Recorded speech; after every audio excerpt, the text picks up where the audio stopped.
Fantastic. We're going to kick this off with a quick little video. I know that you guys have been sitting all day long. We thought we'd wake you up with a little taste.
Play it on Xbox One.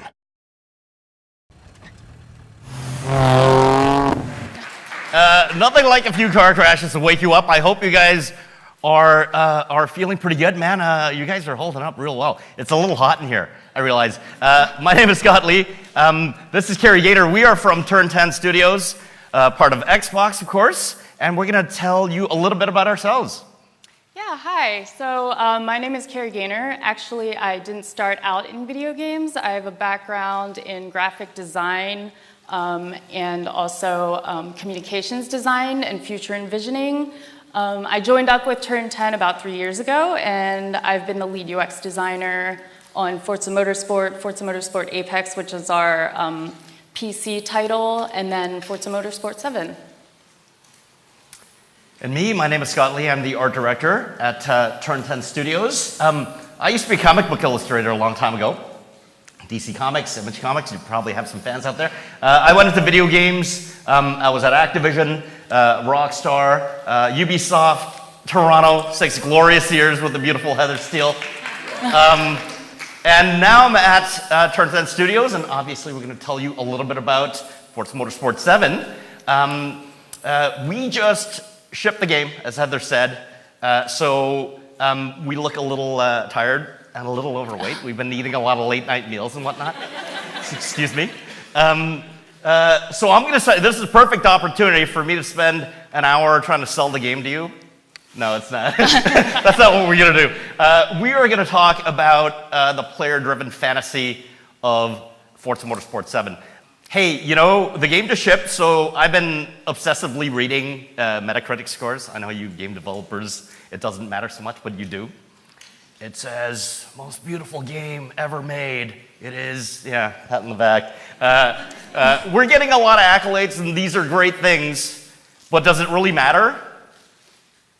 I gotta say, it doesn't. I'm the art director, and great graphics is a price of entry in the AAA game space. And for us, for me in particular, how the game feels is really what video games are all about. This is what keeps me coming back to playing them. And for us, as a competitive racing game, UX is a space where we sell our player fantasy, believe it or not. So we're going to roll into a presentation to explain exactly what that means. So at the start of the racing genre, so many racing games were blank slates, which experiences were projected by the player. Studios were limited by the technology and didn't need elaborate ways to integrate the thrill of racing or navigate a vast array of content and performance stats. Certainly, they didn't need UX designers to help them out.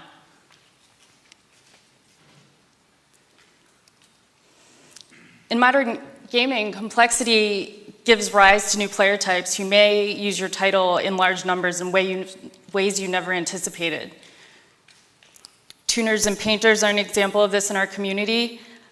But no matter what your gamer style or type, our users' thirst for more context resulted in a need for more information and feedback in the UI. So when you look at the kind of information we have to deal with, and Kari, you can probably go to the next slide, which kind of shows the genesis of where we're going. Basically, we have telemetry coming out of every orifice we have. We have information about every other race car on the field. We have the stats of how you tuned your suspension, how much tire pressure you have. We have all this information, and all that stuff lives in the UX. There has to be a visual representation of it. But what does those numbers mean? Like, those numbers mean nothing to me. To me, buying a new set of tires is an experience. Acquiring an exotic car is a dream. These things are numbers in most racing games, and for us, we really want to make this a real kind of experience. What does it feel like to buy a car? It's not a drop-down menu. It's not a number. It is an experience, and we formulated our UX really to kind of represent that and really sell it, because we're not a game that has a narrative. We're not a game that has characters talking to you. We're really a game about numbers and stats. So we really wanted the experience to be more tactile, but before we begin, I want to talk a little bit about our UX process. This should look familiar to all of you, but just to familiarize you guys, our UX team sits actually with the art team, which is how I'm able to work so easily with Scott. So UX essentially gathers and shapes the requirements from design or from studio leadership as a studio initiative. We then create wireframes. We may or may not decide to test and prototype those wireframes. And then we move on to UI, which creates comps. From there, we would definitely prototype and test if we haven't already done so. And then we get it in the build, and then it's time to iterate and test and evaluate. I think, as someone else said in another presentation, design is never done. You keep testing, you keep evaluating, and you keep that feedback loop going.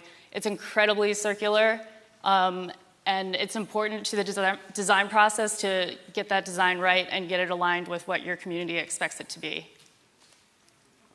So I also want to give you a little note about how we wireframe at Turn 10. This is probably the secret sauce of how UX is able to work so well with UI.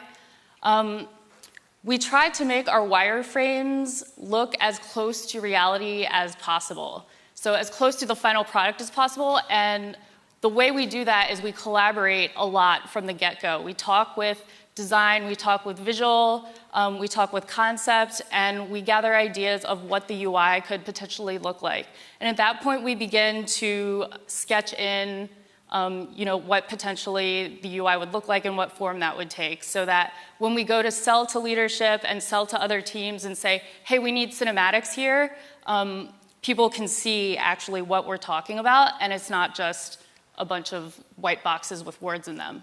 So show, don't tell. And so I really want to stress here that UX can be used for more than just solving usability problems. UX can also be used to give players a sense of time and place and connection. And in doing so, it does help actually solve usability problems by giving context and embedding the player into a larger narrative. And it'll also help to bring the studio along with you. So everybody loves examples and case studies. This next half of our presentation is going to be part case study and part postmortem. We sort of want to look back at FM6 and how we improved experiences for our users in FM7. Yeah, so a little bit about why we kind of structured this deck this way. Again, the motorsport world is not just about racing. If you don't know a lot about our game, you think that you drop into races, you race to win, and then you drop out. Well, motorsport is a community. There's acquiring cars, there is customization, there's a career, and all these things add up to something that you guys are all familiar with. You guys all know how to drive. It's one of the most relatable things that you could possibly do in a video game. And for us to make that thrilling and exciting and kind of beyond what you do on your commute to work, This normally, lives in cinematics and all these different things that you'd normally have in a big AAA open world title. For us, it really does live in our menus. We want to sell that player fantasy. We want you to be a person who's a collector of cars, not somebody who's winning them because you're racing. We want you to have a career and really kind of see the breadth of where you can go and really kind of go for it. And we wanted to show that stuff on screen visually.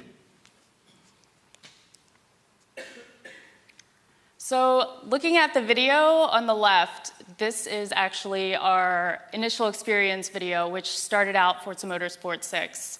It's one of the most important and highly scrutinized features of Forza Motorsport because every player who plays our title interacts with it and sees it. But one of the issues with it is, while it's really good at setting the tone for everybody that flows through our career flow, is that it may break immersion as it can frustrate players who just want to get into the race. That's feedback that we actually got from UR, that players just really wanted to race.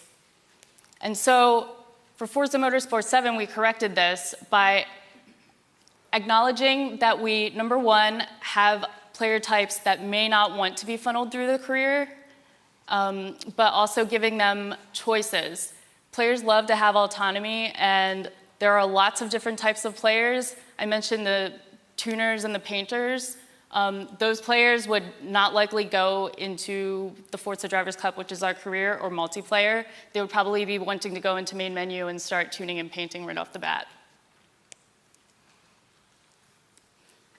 So let's talk a little bit about representation and inclusivity. In Forza Motorsport 6, it was our first title where you were able to select a female driver. However, as you can see here, the UI feels really flat, and it's not lively in the least bit. You're just choosing from flat UI. We also didn't put this front and center. You kind of had to dig through some menus to find this and select the female driver. So we wanted to correct this in Forza Motorsport 7. And the way that we did that was in the IE, we let you choose male and female, and all players do this before they even get to the main menu that you just saw. Mind you, this is nothing new for people who played a lot of games. It's something very new for Forza and for driving games in general. We wanted you to have an attachment to your cars. We wanted to be a lot more personal. We wanted for it to feel human. We wanted you to get in the car, and if you crashed that car, we wanted you to have fear that your character was going to get hurt. And this might seem cosmetic and might seem kind of a flight of fancy, but for us, I think it really adds an element to this game that it didn't have before. I hate to criticize previous titles, but I was a fan of the series for many years, but it always kind of felt a little soulless. This might seem like a cinematic, but for us, this really does exist in the user experience universe. For us, all of this stuff is player choice. It's about sort of creating a representation of yourself and then having that character kind of live on through all the exploits that you may do as a player. So aside from showing the driver in gender select screens, we also wanted to show them in a new feature that we call interactive loading, which is essentially like it sounds. During the load experience, you're able to interact and choose different features within some menus. So UR playtesting, of course, shows that top detractors from our games and from immersion is long loading times. And we know that we do have some long loading times, but in the end, it's so that we can give our users the best on-track experience possible. And so this is an initiative that we called On Track All the Time. I gotta tell you, it gave us a lot of headaches. Like, we didn't give us our chance, ourselves a chance to breathe. The game is loading at all times. Now the big benefit of this is that you're always engaged, and driving games are always hammered for having long load times. Our tracks are huge, and I'm not making excuses, but I think what we did this time around is that while you're waiting for that track to load, you are then customizing your car. You can go in and change your character. You can change your gender. You can purchase new gear through the internal gaming system. You can go for prize crates. You can change your mods. You can change the track. You can change the weather. We gave all the choice in the players' hands, and the feedback has been phenomenal. From a UI standpoint, we went through a lot of testing to determine what features players wanted to see and use the most, and that's how we determined the hierarchy. In addition, this feature is really important to us because it supplants the need to keep going back to main menu to do things like changing your gender, changing your gear. You can totally just stay in your career experience, and we believe that that keeps the player immersed and engaged for a longer time. So that's a pretty big jump from this experience from Forza Motorsport 6, where you see that there's anywhere between 20 to 40 seconds of loading time, and you might be looking at some static screens. Here the user can also only change their settings before or after load, so it's just unused space and sort of a missed opportunity for letting somebody interact. So once you get through interactive loading and through your IE races, you'll be probably looking for career. In Forza Motorsport 6, we got some feedback that overall our menuing system was really confusing. By a show of hands, how many people here have actually played Forza Motorsport 6? Okay, quite a few. So Forza Motorsport 6, I don't know if any of you guys felt confused by the menuing systems in that they all look the same, and when you drill down, it's a little bit difficult to get a reference as to where you are and to what your progress is. It's difficult to sort of be immersive if people don't understand what their choices are. So learning from our mistakes, we wanted to give users a world overview of the entire career in some way before diving into the nuts and bolts of actual career organization. So we talked through various kinds of, flyovers and camera movements in and out of the UI, but eventually we settled on this high-level view where the UI is actually using in-world assets to hang on. So you really quickly grok, this is the career structure because we use these actual environmental elements and posed UI over top of them. So this God view is something that we've kind of utilized in other parts of the game as well. It was really important to us to try to really kind of reveal to the player that there is all this content. It's hard to explain. We have 700 cars that you can acquire in the game. We have 32 tracks, over 200 ribbons, multiple times a day. That adds up to so much content that it's really hard to categorize.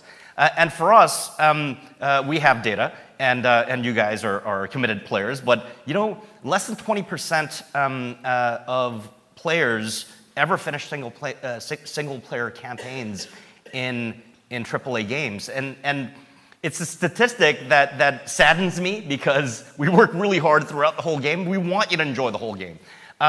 Furthermore, having players come back and play your game really is the future of gaming. Single-player games didn't really worry about that so much. We sold you a great commercial. You go buy the game, you play it for 6 hours, and you never play it again. It's okay. You bought the game. That's just not good enough anymore. And for us, we really wanted people to progress through their career, and the best way to do it was to show the breadth of the career. This is all you can get. You get all these kind of trophies that show up in your home space. These banners, you get suits attached to them. You get to see all the different kinds of races you get to do before you actually unlock them. And we thought that this was a real good incentive for you to come back the next day and play it. Man, I can't wait. I'm going to go back. If I see my friend playing it and he's already unlocked 4 championships, man, I can't believe you have that car. How can I get that car? Well, you got to play through a championship. And we think it's a real great and free incentive for you to go and play as much of this game as possible. So looking at FM6, you can see that the UI is its own layer, and it's very self-referential. When you beat a series, we bring you back out to this series UI. As Scott mentioned, when you're showing trophies and you're referencing things that actually exist in the motorsport world, rather than just a piece of UI that says, you did it. People feel a lot more celebrated, they feel a lot better about their investment, and they feel more of a sense of connection because we're constantly bringing them back to the character and keeping them sort of in this fantasy world. So we have this space called the interactive loading space. We call it Car Theater, and it was a multi-purpose space. We have a screen where we can play movies with some sort of context. We can have menus that are in 3D space as well. We can represent you as the winner and your drivatar, as we call it, in that space. If you come in third, you'll be in third spot. If you don't even come in place, you're not there, and you get to see other winners celebrate. You know, there's a lot of like emotional pull to this, and you know, we really like the idea of you know, having real things within this world. One of the weaknesses of our previous titles was that it really felt like a simulation where, you know, I engaged in something that was facing only me, and I played it, and then I left the world. This time around, what we really wanted to do was have things that are facing your character rather than just you, the player. And this was our attempt at it. So speaking of rewards, talking about prize spins a little bit, those were actually a bit of a source of contention because many people believed it was unrelated to the world of motorsport. But we were actually taking a cue from our sister title, Horizon, which used a similar mechanism to reward you. There's some chance involved, and there's some sense of like seeing prizes that you could have won, which makes you want to be rewarded with these spins. You never know what you're going to get. Like maybe you'll get something really awesome, or maybe you'll just get something okay. So we did improve upon the presentation of Horizon, but as you can see, the experience still feels very flat in the UI and is very UI heavy. So on the other hand, the solution that design brought to us was this idea of boxes of rewards, which eventually became prize crate feature. We immediately wanted to make prize crates a tactile feature and choose something that actually could exist tangibly in the motorsport world. So we thought of like a lot of different forms the boxes could take. You know, could it be a suitcase or pit crew cart, shipping containers? You know, we weren't sure, but in the end we wanted to go with something that could plausibly fit a car inside of it because we were giving away cars. We had a real simple direction for how we were going to kind of achieve a more tactile experience. And it was because most driving games are statistic driven. So you will get a number representing how much wealth you have. You will get a number representing what place you came in. These are the rewards that you get. And I just felt like it's so disparate from the experience of either watching motorsports or buying a car, which is very tactile. It's something that you can easily understand. It's a very relatable experience. So we wanted everything that represented anything that you could possibly win in the game to be something you could just kind of reach up and grab from the screen. And it's something that's consistent throughout the game. So we have one final example for you. What would Forza Motorsport be without celebrating the cars? We had 460 in Forza Motorsport 6, and we have a car browser called My Garage where you can browse that collection of cars. However, this UX was formed before we had so many cars, so actually the problems that it was trying to solve were sort of not the same problem anymore. It had evolved beyond. So if you want to think about a way of getting somebody motivated to collect cars and keep looking in their car collection and you know, seeing what they own and don't own in a glanceable way, you'd have to probably rethink the UX of this. So that's exactly what we did. In the end, we concepted a creation of a distinct visual system that best allows people to get through a lot of content all at once. So essentially, you're looking at a large content browser that allows people to see really easily what they own and what they don't own. in sort of a fun way. The screen is like made for utility and really getting through the content, whereas we still have the UX and the UI of the old car selector, which is great for browsing a few cars at a time and really getting a sense of their beauty. But you use UX for solving different problems, and Car Collection was our solution to having a collection of over 700 cars and motivating players to collect a lot of different cars. There was sort of an esoteric goal that we had for this as well. Obviously, the God view, again, it's a way to really kind of entice the player into continuing on the career, keep playing the game, earn these things. Informationally, it was we kind of killed two birds with one stone, where you can see the different kind of race series that you can compete in for whichever car you choose. And all this information really kind of lives in just a huge database. And for us, just having a real quick glance and knowing, okay, that's a rally car, I get it. Once I break this collection level, this kind of stuff was something that's quite a breakthrough for us. The other esoteric part of this was car ownership. I always had a problem with acquiring cars in a lot of racing games. Often it felt really easy, and it wasn't really. You had to do a lot of grinding, and you got to do a lot of races to earn these things, but I never felt like these were real, nor did I feel like someone that had owned these cars, and I felt we were missing out on an opportunity, an ultimate player fantasy of having a garage full of exotic cars, all the cars that you dreamed about, and this was our little baby step towards making that happen. And finally, we want to leave you with a few takeaways. So number one, make sure your UX process isn't linear, it loops. As discussed before, always be testing your designs. It can cause iteration loops at any point in production, and prepare for these loops with thoroughly updated wireframes. Number two would be design UX with the end use in mind. Don't just try to recycle old designs, really question why you're using a design or trying to update the existing. Always sort of start anew and really understand the problem that you're trying to solve. Number three, don't be afraid of referring to the world your game is set in to create seamless UI. You saw it with prize crates. We were really trying to reference something tangible in the world that really kept you believing that you're in this racing world. And then also with career, where you're referencing flags, it just makes things a lot more intuitive for people to understand.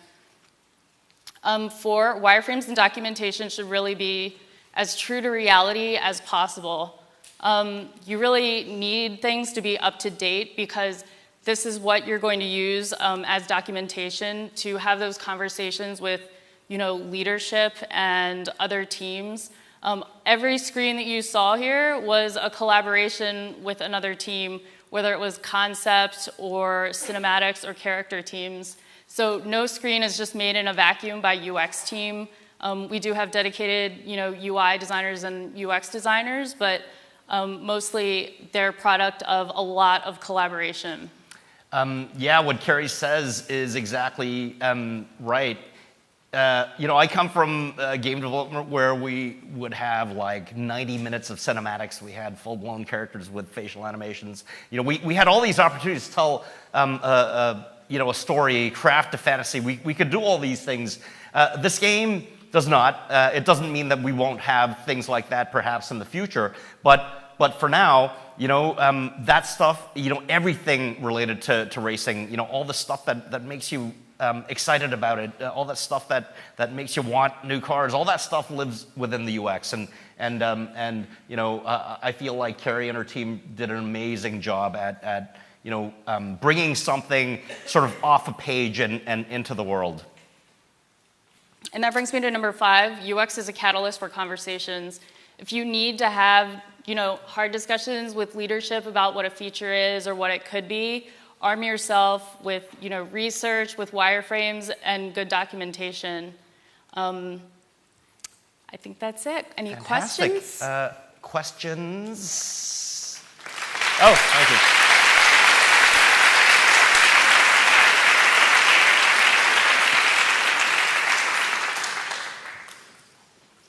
Tough questions. I don't know if you guys have been reading stuff, but there's some controversy around. I'm going to make Scott answer those I questions. see some nods and stuff. Hello. I can answer those questions too. Hi, so my name is Fabian. I'm from Creative Assembly. So I also really believe what you're saying about having this like really close connection with game designers and basically being very disruptive during the process. But what do you do later on at the end of production when you're finding that you're running out of time, but you want to iterate a lot? Like how do you balance that with trying to ship the game? That is just too fresh in our minds right now. That was last week, by the way. That is a very good question. Yes.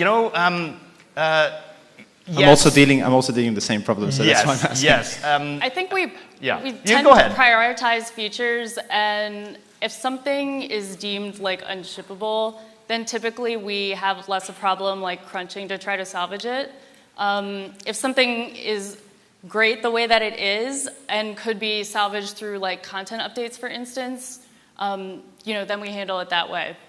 And here's the thing, and I'm not making excuses, but because of the breadth of our game, because of the amount of content that we have, we had a lever to pull, and that is, we can probably prioritize multiplayer just a couple of days later, for instance, than we would single player, because when the game first ships, you won't have many multiplayer, you won't have enough people who own the game to have certain elements of multiplayer necessary. So that's kind of how we would balance the work.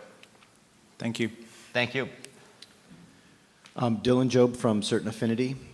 So a lot of times early UX conversations are kind of a mix of desired player fantasies and scope and timeline and business realities. And as it pertains to Forza, the loop and reward system associated with credits is changed in 7 from prior versions. And I was wondering, were there other specific directives or UX reasons or business realities why that change was made?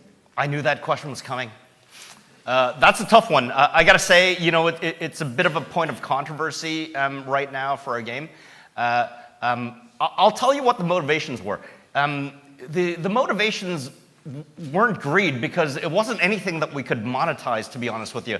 I think definitely we wanted something a bit different, and the initial motivation truly was that we didn't want the game to be too easy, and really that was the motivation behind some of the early choices we made. A lot of the sort of assists and things like that you could get through our VIP system early on was permanent. And we ourselves found the game to be much too easy when we had that. And really, that was the onus behind making these decisions. I think the fans are right. I think changing it on the fly without a great explanation is definitely the wrong thing to do. I will admit that we absolutely made a mistake on that front. But for us moving forward, I think us maintaining a challenging game, which is something that racing fans absolutely demand, and something that really kind of keeps you coming back for an experience that's different, is something that is going to drive the decisions. And you may not everyone will like those decisions, but in the end, we really are looking out for making the game a lot more fun, a lot more engaging, and different every time you come back to it. Thank you. Hi, I'm Kaleem Khan, and I'm a UX consultant based here in Toronto. I'm curious about the process that you described, because I think on the fourth step on that takeaway slide, you talked about earlier in the presentation, you talked about having very high fidelity wires and assets that are as close to reality as possible, and that generally goes against the broader notion of simpler deliverables and simpler wires and assets early on, and then obviously refining as you go through the process. But it seems like you have arrived at this high fidelity, very close to reality approach. I'm wondering if you can talk about how you moved from one, or like what the state was beforehand. So we have a process in place where we go through something called pre-production, and that's where the very simple wireframes that you're talking about, that's where those would happen. And that's when you're talking very abstractly about what a feature could be. And you're probably whiteboarding a lot, and maybe you're doing some sketching in Illustrator or something like that. As you talk through that process and you're working very closely with visual design, they're also putting together their vision for what they think the UI could look like. And you're taking their ideas and incorporating it into your wireframes as much as possible, because you're going to need the forms that they're using to inform your wireframes and vice versa to create interaction models off of. And they should be creating their visuals off of whatever you're saying the vision for the interaction model is. So if you're talking about tabs, they should be showing tabs, you should be showing tabs, you should show the correct number of tabs, and then working from their visuals, you should be incorporating that into your wireframes. I'll add to that a little bit. Yeah, you can definitely see something that doesn't seem exactly right. Like, when you saw Kari's example, it was unbelievably complicated, and I'll tell you why it is. It's because of the sheer amount of data that we have. Again, it's content that still boggles my mind, and I've been working on this game for the last year. When we talk about some of the data that needs to be represented in our UI, say, take a car, for instance. It's pretty simple. We have 700 of them, so take that times 700, times the fact that every single one would likely have a different horsepower number and a different torque number. Then each one has a different curb weight, and then each one has a different class of racing, and then so on and so on and so on. And so the information is almost at a level that it's almost untenable. And what you see there is actually the simplified version of the amount of data that we need to kind of push around. I have a couple more. It's flabbergasting. Yeah. I have a couple more questions, but I'll get you guys afterwards. Thanks. Okay, thanks. Hey, my name is Ravi. I'm a UX designer at Glue Mobile. Specific question about one of the slides you showed. It was the gachapon system for rewards. Where in Forza 6, it was sort of this moving thing where you click to stop, and then you get your reward. I know you guys had said that UI was really flat, and that's why you moved to this more real-world chest box type system. Were there any other factors? Did you find that there was just no interest in that type of system? That's a good question. I think I'll tell you how I personally felt about it as a fan of Forza.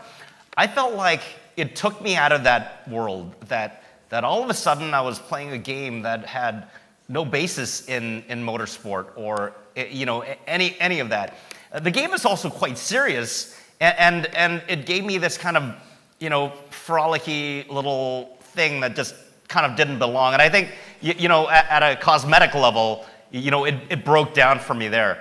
In terms of the value for the player, I think it was much more that with the system that we have now, it's more of a strategy than just pure luck. Although there is some luck involved, and I'm going to have a prize crate with certain things. I've used these amount of credits from the money that I earned racing to spend on this, and I don't know what I'm going to get. Sometimes I get a big surprise. So there is definitely a certain surprise element to it, but it's not pure luck anymore. It's not pure chance. It's something that, I really want cars, so I'm going to choose a crate that's going to give me a car. I just want a new driver outfit, so I'm going to choose one that offers that. So there's definitely a lot more strategy involved in it, and we thought it was a lot more engaging. Cool. So it was more experience thing than anything, than like a metrics or anything like that. Yeah. Cool. Cool. Thank you.